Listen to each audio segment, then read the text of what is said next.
Teratur. Itu boleh move.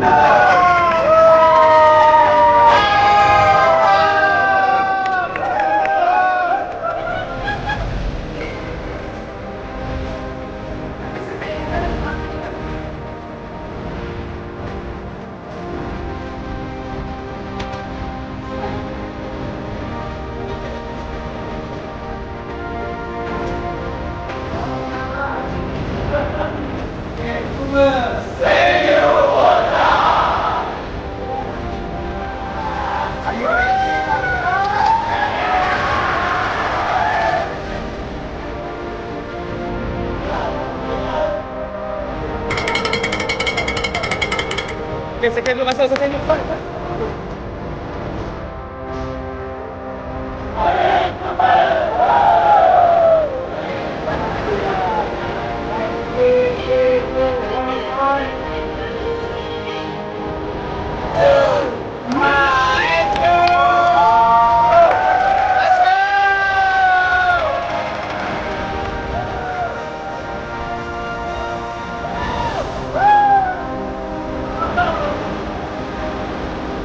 Tugas sebagai sweeper. Right ahead 45 second. First loop done.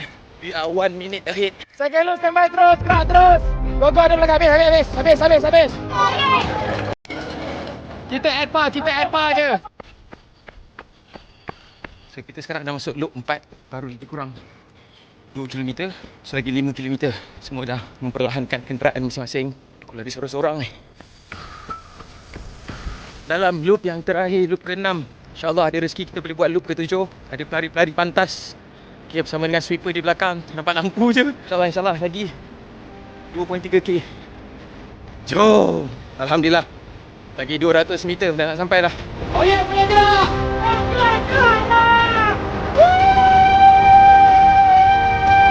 Sikit lagi.